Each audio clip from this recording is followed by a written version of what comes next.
Shalom jemaat Tuhan. Selamat datang di ibadah tengah minggu pada hari ini. Senang bisa menyapa seluruh jemaat sekali lagi. Kita bersama-sama akan beribadah secara online. Kita akan datang ke hadirat Tuhan, menikmati hadirat Tuhan. Setelah itu kita juga akan belajar daripada Yosua sekali lagi. Kita melanjutkan, kita belajar secara khusus tentang gaya kepemimpinannya, gaya kehidupannya. Tema kita pada hari ini adalah saat iman kita diuji. Begitu banyak ujian yang dialami oleh Yosua. Dia bukan orang yang terlahir sebagai pemimpin, tetapi dia dipilih, dipanggil, dan diproses Tuhan mengalami ujian-ujian yang begitu banyak.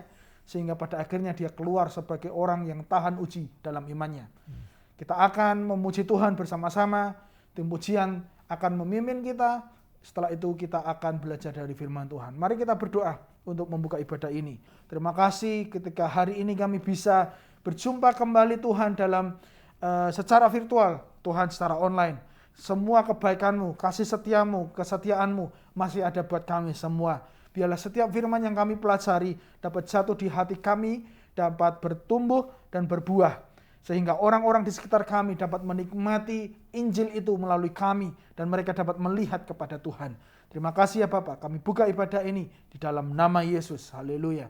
Amin, amin, amin. Jemaat Tuhan, mari kita beribadah bersama-sama.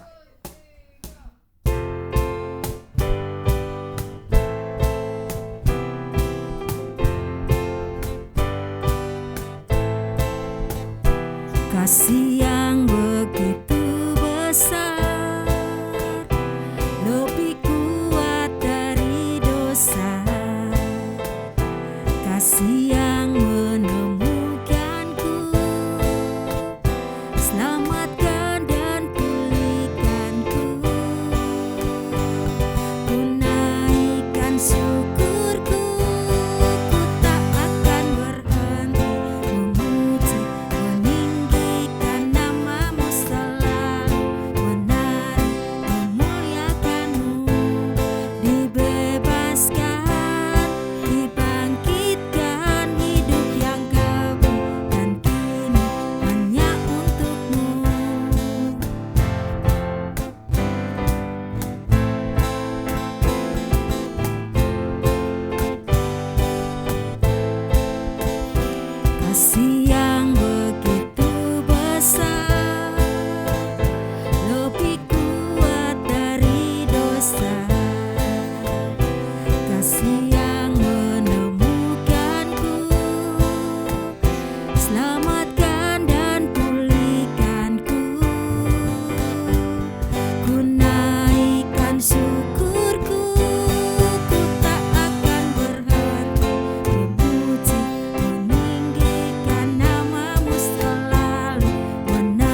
setiap nafas ku perlukan,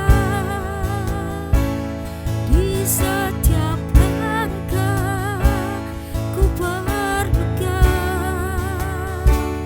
di kering dan hujan ku perlukan.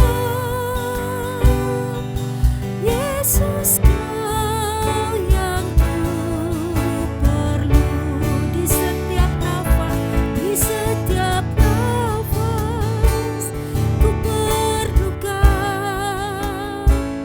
di setiap langkah ku perlukan,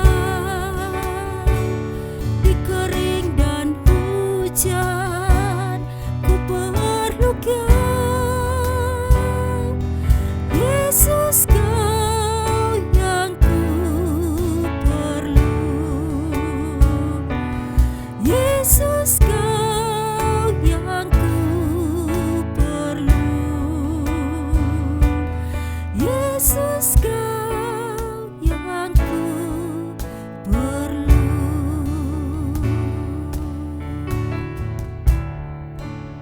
Haleluya. Haleluya, shalom semua jemaat Tuhan dimanapun saya berada. Senang sekali boleh berjumpa kembali dalam ibadah tengah minggu. Ada saya Pak Ari, ada Pak Aja di sini. Saya bersuka kita bertemu walaupun secara online. Kami berharap ibadah tengah minggu ini memberkati saudara di tengah-tengah kesibukan saudara mungkin pada jam 1 siang ini ya. Saya bersyukur kita sudah boleh menyembah Tuhan dan saatnya kita akan mendengarkan beberapa firman Tuhan. Kita belajar ya. Untuk kita lebih dalam lagi pada hari ini. Nah, hari ini kita akan belajar seperti Pak Aja tadi katakan, kita lebih lanjut lagi belajar mengenai sosok tokoh hamba Tuhan ini, namanya Joshua. Ya, kita belajar bagaimana iman dan kehidupannya diuji. Kita belajar dari pribadinya dan bagaimana kehidupannya sebagai Joshua secara pribadi dan Joshua sebagai pemimpin bangsa Israel. Nah, saudara, kita tahu Joshua adalah salah satu daripada 12 yang diutus Musa, ya. Dia salah satu daripada 12 mata-mata yang diutus oleh Musa masuk ke tanah perjanjian. Ya. Kita tahu bahwa Joshua ketika dia keluar dari tanah Mesir sekitar 20 tahun, saudara. Menjadi budak 20 tahun di padang gurun bersama Musa 40 tahun. Di bawah pimpinan Musa 40 tahun dan kemudian dia masuk ke tanah perjanjian menggantikan Musa. Selama 60 tahun dia memimpin bangsa Israel, dia mengestablish boleh dikatakan bangsa Israel di tanah perjanjian, dia membagi tanah 12 bagian di tanah perjanjian. Semuanya di bawah bimbingan Joshua. Nah, kita di sini belajar saudara, Joshua tidak dilahirkan sebagai pemimpin seperti halnya Musa, ya. Dipanggil oleh Tuhan, dibentuk oleh Tuhan dan diutus oleh Tuhan. Itu ciri semua pemimpin bangsa Israel. Demikian juga kita sebagai umat Tuhan, kita dipanggil, kita dipilih, kita diutus. Nah, hari ini kita belajar daripada hambanya Joshua. Ya, saudara, saya akan bacakan Joshua 1:6-9. Dikatakan, kuatkan dan teguhkanlah hatimu, sebab engkaulah yang akan memimpin bangsa ini, memiliki tanah yang kujanjikan dengan bersumpah kepada nenek moyang mereka untuk diberikan kepada mereka. Hanya kuatkan dan teguhkanlah hatimu dengan sungguh-sungguh. Bertindaklah hati-hati sesuai dengan seluruh hukum yang telah diperintahkan kepadamu oleh hambaku Musa. Janganlah menyimpang ke kanan atau ke kiri supaya engkau beruntung kemanapun engkau pergi. Ayat 8 mengatakan, janganlah engkau lupa memperkatakan kitab Taurat ini, tetapi renungkanlah itu siang dan malam supaya engkau bertindak hati-hati sesuai dengan segala yang tertulis di dalamnya. Sebab dengan demikian perjalananmu akan berhasil dan engkau akan beruntung. Bukankah telah kuperintahkan kepadamu, kuatkanlah dan teguhkanlah hatimu. Jangan kecut dan jangan tawar hati. Sebab Tuhan Allahmu menyertai engkau kemanapun engkau pergi. Haleluya, saudara sekalian. Tuhan sebelum mengutus Joshua, dia memberikan wejangan kepada Joshua. Amin. Kita perlu wejangan dari Tuhan, apapun yang kita lakukan. Nah, hari ini kita belajar, saudara ya, ada 5 hal dari kepemimpinan seorang Musa sebagai hamba Tuhan, sebagai pribadi ataupun sebagai pemimpin. Pak Jaya suka nggak tokoh Joshua ini? Ya, Joshua bisa merepresentasikan pemimpin muda.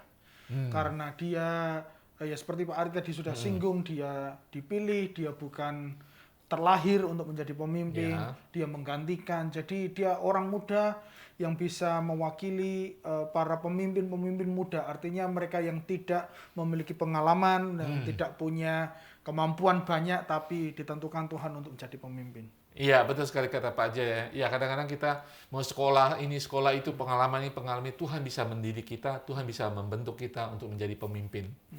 Pemimpin rohani, pemimpin bagi umat Tuhan. Amin. Ya, kalau tadi Pak Jaya bilang, ya memang sih pemimpin muda ya. Selalu bisa bayangkan Joshua di bawah bayang-bayang Musa, seorang pemimpin yang hebat. Ya, pemimpin yang luar biasa bagi bangsa Israel. Joshua awalnya takut. Makanya ayat tadi, Tuhan 3 kali mengatakan, kuatkan hatimu, kuatkan hatimu, kuatkan hatimu. Ya, tapi kita lihat Joshua berhasil, saudara. Joshua berhasil sebagai pemimpin. Kita belajar 5 hal di sini daripada kepemimpinan Joshua. Pertama kali kita belajar bahwa Joshua adalah pemimpin dari Tuhan, bukan dari manusia. Ya. Tuhan menentukan Joshua, bukan manusia, bukan bangsa Israel. Jadi, kalau kita ingin menjadi pemimpin dalam kehidupan kita, ingat, Tuhanlah yang menentukan kita, bukan manusia. Ya. Sehingga berikutnya tindakan kita akan menyenangkan Tuhan, bukan menyenangkan manusia. Karena Tuhan yang memilih kita. Kalau tahu usia Joshua diperkirakan 110 tahun.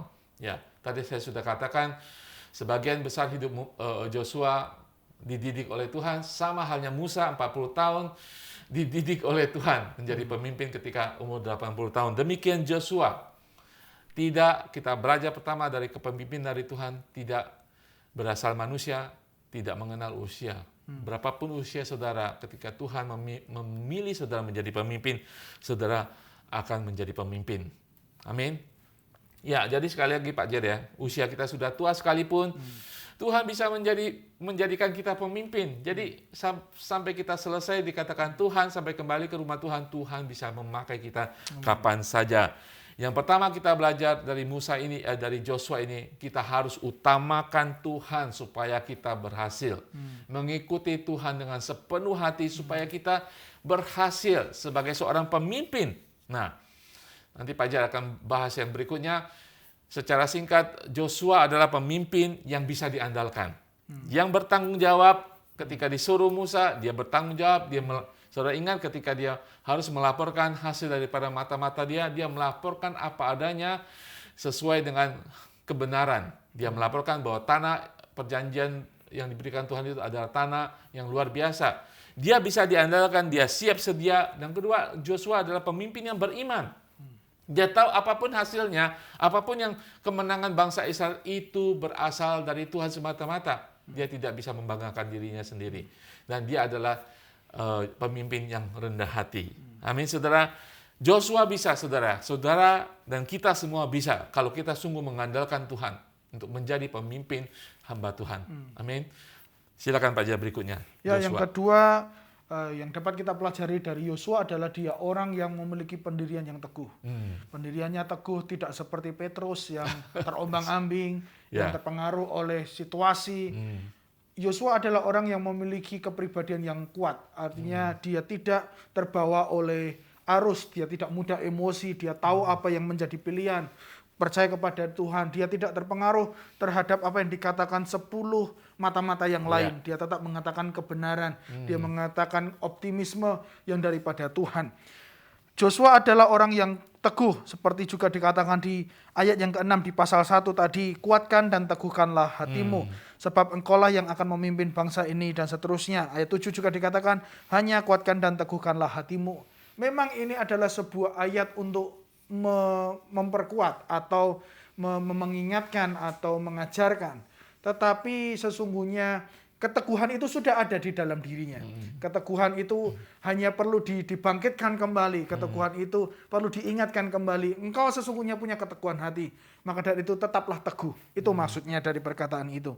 4 kali Joshua diingatkan tentang untuk terus menjaga keteguhan hatinya. Karena dia melihat banyak hal dalam kehidupannya. Tetapi Joshua tidak menjadi lemah atas apa yang dia lihat. Ketika dia melihat tembok Jericho, ketika dia melihat orang-orang Kanaan yang katanya 10 orang itu lebih besar daripada mereka, lebih berpengalaman berperang dan sebagainya. Joshua tetap teguh. Dalam hidup kita mungkin kita juga sama pernah melihat banyak hal yang sulit dalam hidup kita. Joshua memberikan teladan buat kita semua yang bisa kita contoh, di mana kita tetap teguh, tetap percaya kepada Tuhan. Apapun yang sedang kita lihat, apapun yang pernah kita dengar, apapun yang sedang kita rasa di hari-hari ini, yang sedang sulit di Hong Kong ini, khususnya gelombang kelima ini, kita harus tetap teguh di dalam Tuhan. Jangan kita menjadi terbawa arus oleh dunia ini. Jangan kita menjadi lupa akan Tuhan. Jangan sampai kita lupa beribadah. Kita mesti teguh terhadap prinsip yang pernah kita lihat. Kita tidak boleh berprinsip ketika keadaan baik saja. Tapi meskipun keadaan penuh dengan tantangan, kita tetap teguh dan percaya kepada Tuhan. Tuhan menghargai setiap keteguhan kita semua. Kita mesti terus berdiri di janji-janjinya Tuhan. Amin. Janjinya iya dan amin. Jika Tuhan pernah berjanji, maka dia akan mengenapi. Ketika Tuhan berfirman berkehendak, maka pasti jadi juga dalam kehidupan kita semua. Teguhlah terus di dalam Tuhan selama tahun 2022 ini. Apapun yang sedang kita akan jalani di tahun depan, kita belum tahu. Tapi ada Tuhan di sana yang tetap akan menggenapi setiap firman dan janjinya buat kita semua. Dan yang ketiga yang dapat kita pelajari dari Joshua adalah dia orang yang tidak menyerah. Dia orang karena keteguhan hatinya maka dia tidak menyerah. Dia orang yang tidak mudah kalah sebelum bertanding. Maka peperangan apapun yang harus dia lewati, dia selesaikan. Di ayat yang ke-9 Joshua 1 dikatakan, bukankah telah kuperintahkan kepadamu, kuatkan dan teguhkanlah hatimu. Janganlah kecut hati dan tawar hati, sebab Tuhan Allahmu menyertai engkau kemanapun engkau pergi. Diberitahukan lagi bahwa engkau punya jiwa yang tidak mudah menyerah. Jangan pernah kecut hati dan jangan pernah tawar hati. Begitu banyak alasan untuk bisa membuat kita kecut, membuat kita bisa tawar hati, membuat kita menyerah bertanding. Tetapi Joshua juga memberikan teladan buat kita semua. Tidak boleh menyerah terhadap apa yang sedang kita lewati. Joshua adalah seorang pejuang yang dapat diandalkan. Pak Ari tadi sudah berkata. Karena apa? Karena dia mengerti tujuan. Dia mengerti panggilannya.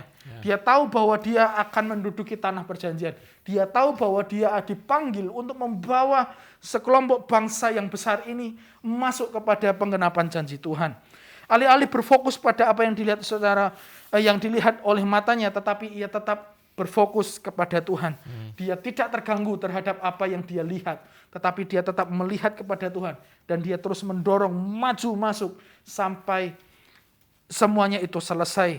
Dan Tuhan memakai Yosua dengan setia karena dia mentaati semua firman Tuhan. Yosua mengalami banyak hal, sama kita akan mengalami banyak hal. Tapi jangan pernah menyerah. Mungkin anakmu belum percaya kepada Tuhan. Engkau sudah mendoakan bertahun-tahun. Jangan menyerah. Mungkin pasangan hidupmu tidak berubah. Masih saja tidak sesuai dengan harapanmu. Tuhan berkata bahwa jangan menyerah.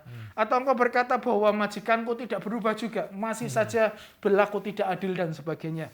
Jangan menyerah. Ada Tuhan yang sanggup menolong engkau, mengangkat engkau. Atau engkau sedang berurusan dengan visa juga. Visa tidak keluar-keluar. Engkau sudah menunggu berhari-hari, berminggu-minggu, bahkan berbulan-bulan. Engkau bisa menunggu tanpa visa, itu pun anugerah Tuhan. Maka dari itu jangan menyerah. Dia Tuhan yang akan bekerja dalam hidup kita, maka kita tidak boleh menyerah. Galatia 6 ayat 9, jangan kita menjadi lelah berbuat baik. Jika musimnya tiba, kita akan menuai asalkan kita tidak menyerah. Engkau orang yang mudah menyerah atau tidak? Tanyakan, renungkan kehidupanmu. Jika engkau pernah menyerah, jika engkau sering menyerah, mungkin ini waktunya kita berdiri tegak, berdiri teguh, memiliki sebuah titik poin untuk tetap percaya kepada Tuhan dan berkata, apapun yang terjadi, aku tidak akan menyerah. Kita mungkin melihat banyak hal yang terjadi dalam keluarga kita seperti apa yang sudah saya sampaikan. Semua harus kita lakukan dengan fokus kepada Tuhan. Filipi 4, 12-13 berkata, aku tahu apa itu kekurangan, aku tahu apa itu kelimpahan. Ini yang berbicara Paulus. Paulus orang yang sama, yang tidak kalah luar biasa sakitnya. Kalau dibanding sama Joshua mungkin Paulus lebih menderita. Tetapi apa yang dikatakan, sekali lagi saya ulangi, aku tahu apa itu kekurangan, aku tahu apa itu kelimpahan. Dalam segala hal dan dalam segala perkara tidak ada sesuatu yang mungkin rahasia bagiku. Baik dalam hal kenyang maupun hal kelaparan, baik dalam hal kelimpahan maupun kekurangan. Segala perkara dapat kutanggung di dalam Dia yang memberi kekuatan kepadaku. Paulus orang yang sangat-sangat luar biasa. Dia mengatakan dalam hal apapun aku tetap percaya kepada Tuhan. Sebuah teladan yang baik buat kita semua. Yang keempat, Joshua tidak berjuang sendirian. Setelah dia memiliki hati yang teguh tadi, seperti yang sudah saya katakan, lalu dia tidak menyerah. Dia juga memberitahu bahwa dia tidak berjuang sendirian. Joshua berjuang bersama dengan bangsa Israel. Sesuatu persekutuan dengan orang-orang pilihan Allah. Dia berjalan bersama-sama para imam-imam. Dia mendapat support dari orang-orang di sekitarnya, dari keluarganya, dari sukunya, dari bangsa Israel sepenuhnya. Sama halnya, kita tidak boleh berjuang sendiri. Kita mesti memiliki sebuah support system yang baik, sebuah persekutuan, yaitu Kingdom Group mungkin, atau beberapa teman terdekat yang tidak harus dalam Kingdom Group. Kita harus bergandengan tangan, menanggung beban itu bersama-sama. Kita punya tempat untuk mencurahkan hati kita, supaya kita tidak berperang sendirian. 1 Korintus 3 ayat 9 berkata, sebab kami adalah teman sekerja Allah, kamu adalah ladang Allah, bangunan Allah.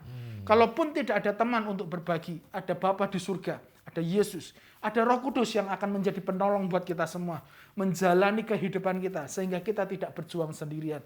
Ada yang menjadi bagian Tuhan untuk berperang, dan akhirnya juga yang menjadi bagian kita untuk berperang.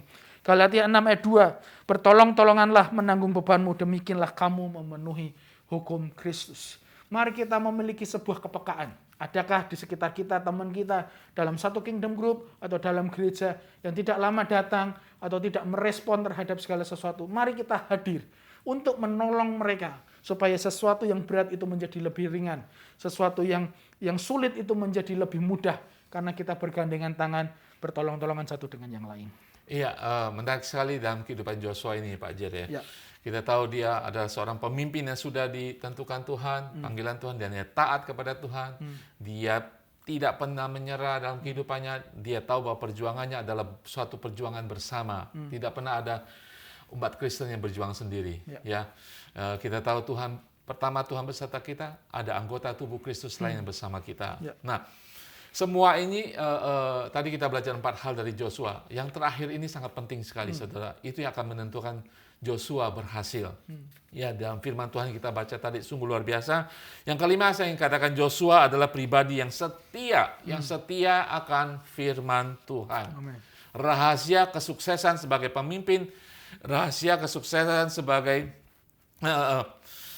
pribadi dalam kehidupan Joshua karena dia setia kepada firman Tuhan. Karena ada devotion dalam kehidupannya. Ada kehidupan yang berbakti hanya kepada Tuhan. Dalam kesetiaan, kesukaan, ketaatan, dan pengabdian hanya kepada Tuhan, kepada firman Tuhan sumbernya. Amin.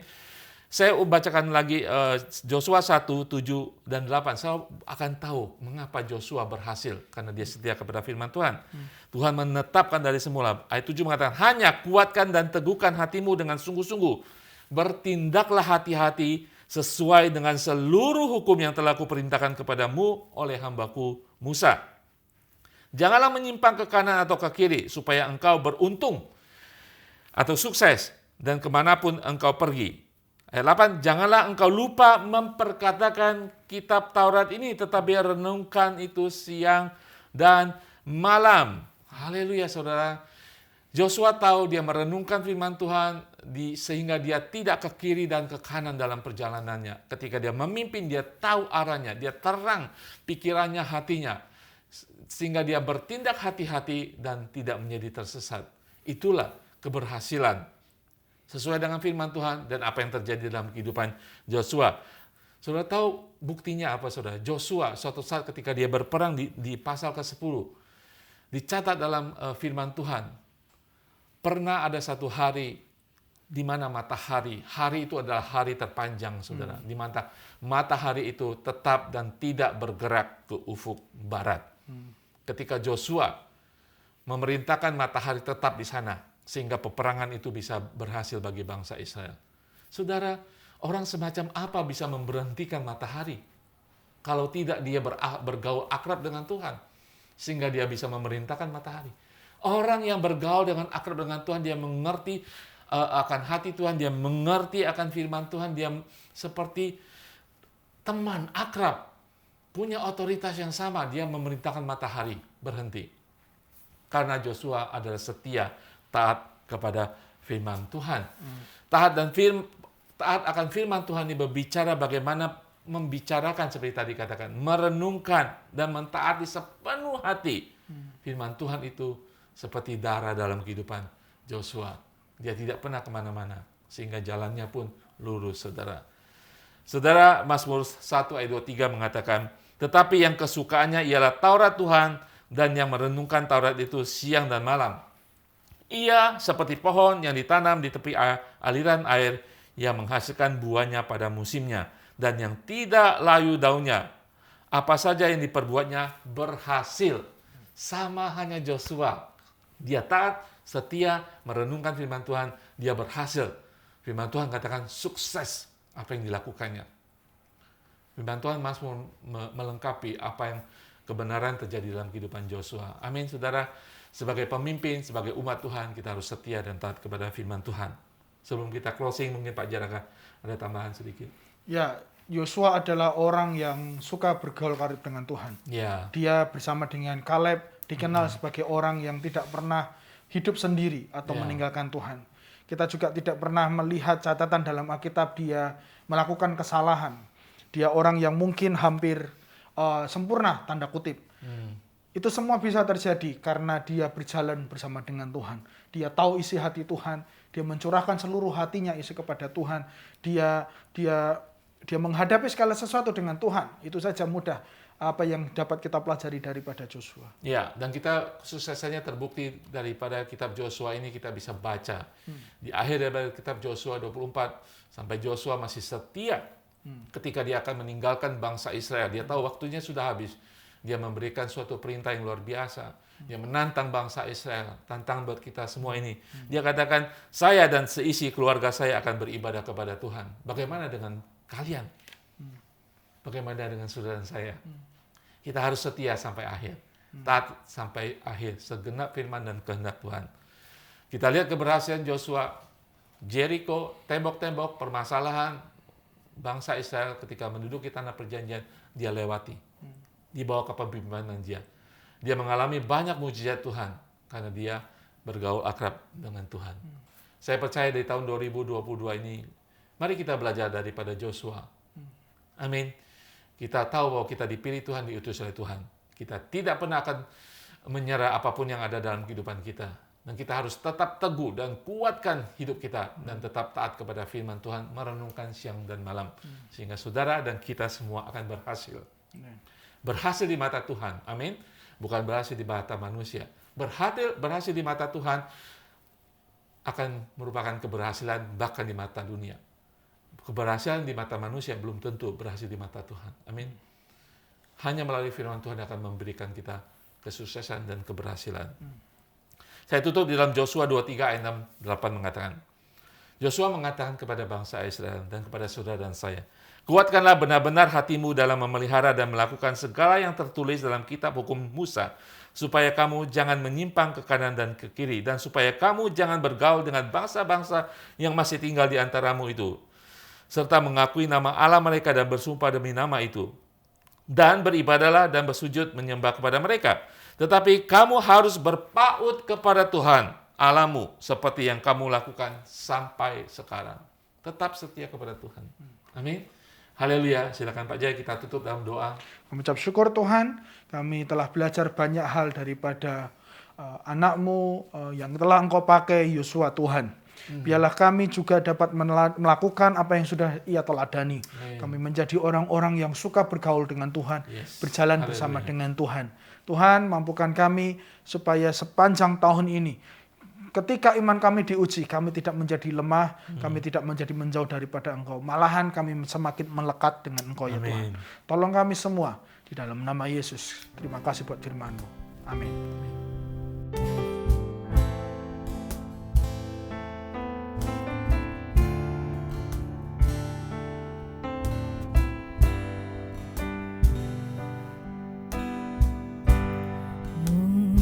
Mulialah nama-Mu Tuhan, dan ajaib jalan-Mu. Pimpin kami di setiap waktu.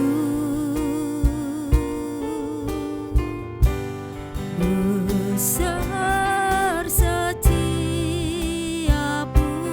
Tuhan, agunglah karya-Mu. Yesus, kami bersyukur padamu.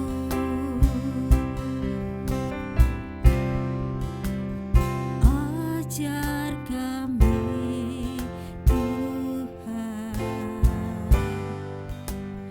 menghitung hari-hari,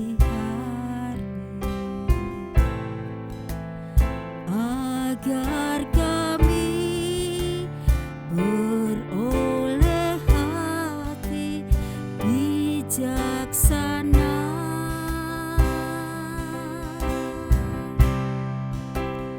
Ajar kami Bapa, hidup dalam jalan-Mu, agar semua rencana-Mu digenapi.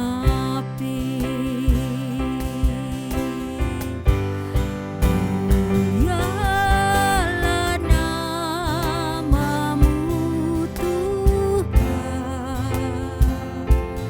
dan ajaib jalan-Mu. Pimpin kami di setiap waktu.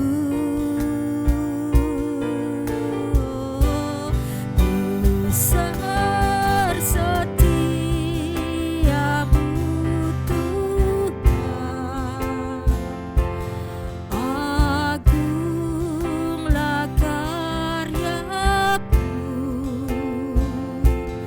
Yesus, kami bersyukur padamu.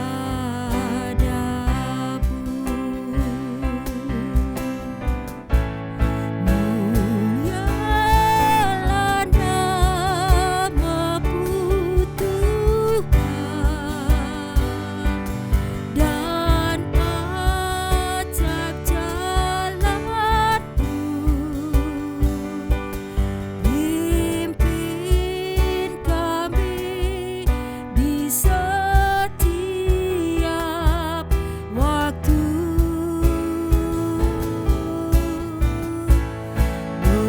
Besar setiap-Mu Tuhan,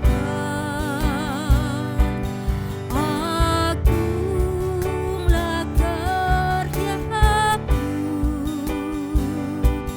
Yesus, kami bersyukur padamu.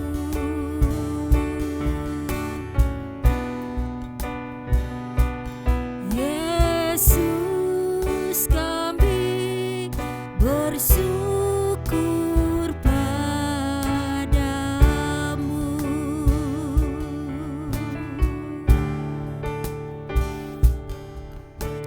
Haleluya, Yesus. Saatnya kita akan menaikkan doa syafaat kita kepada Tuhan. Kita akan berdoa buat beberapa jemaat yang memasukkan pokok doanya kepada kita semua. Yang pertama, kita perlu berdoa buat pemulihan hubungan antara salah satu jemaat dengan keluarganya. Kita berdoa supaya Tuhan yang akan menolong, supaya Tuhan yang akan memakai jemaat ini untuk bisa menjadi berkat, untuk bisa membawa rekonsiliasi, pemulihan hubungan di dalam keluarga. Kita percaya Tuhan adalah sumber kasih dan damai sejahtera itu yang akan memampukan dia terhadap keluarganya. Dan kita berdoa buat salah satu jemaat juga dengan bapaknya sedang menghadapi salah satu permasalahan. Kita berdoa supaya Tuhan memampukan mereka tetap percaya, tahan uji terhadap iman mereka, melihat kepada Tuhan. Ada Tuhan yang membela mereka. Yang terakhir, kita akan berdoa juga buat pertobatan salah satu jemaat, adik dari salah satu jemaat yang perlu bertobat, yang pernah meninggalkan Tuhan dan memilih sebuah keputusan yang mungkin kurang enak atau kurang baik di hadapan Tuhan. Kita berdoa supaya Tuhan mengubahkan hatinya, supaya Tuhan membuat hatinya lembut kembali dan mengingat kepada Tuhan. Tuhan mampu menarik dia meskipun sudah berjalan jauh daripada kehendak Tuhan. Kita percaya dia Tuhan yang sanggup membalikan, dia Tuhan yang sanggup melunakkan setiap hati. Mari kita berdoa bersama-sama. Di dalam nama Yesus, hamba berdoa Tuhan buat pemulihan hubungan di dalam keluarga. Kami percaya Engkau Tuhan yang membawa kesatuan, Engkau Tuhan yang membawa perbaikan, Engkau Tuhan yang membawa pemulihan. Saat ini kami berdoa supaya setiap kesalahpahaman, setiap masalah yang ada, semua selesai di dalam nama Yesus. Damai sejahtera Tuhan turun di dalam setiap hati. Kami berdoa Tuhan, biarlah tidak ada orang yang mengeraskan hati. Semua menjadi lunak, semua menjadi baik, supaya pemulihan, supaya berkat Tuhan dapat dicurahkan atas setiap mereka yang rukun dan bersatu. Hamba berdoa, salah satu jemaat dengan bapaknya Tuhan, ketika mereka sedang menghadapi sebuah masalah yang mungkin tidak menyenangkan, yang tidak sesuai dengan harapan mereka, ada Roh Kudus yang akan memampukan mereka berjalan sesuai dengan kehendak-Mu. Mereka tetap tahan uji terhadap iman mereka. Mereka tidak terganggu Tuhan.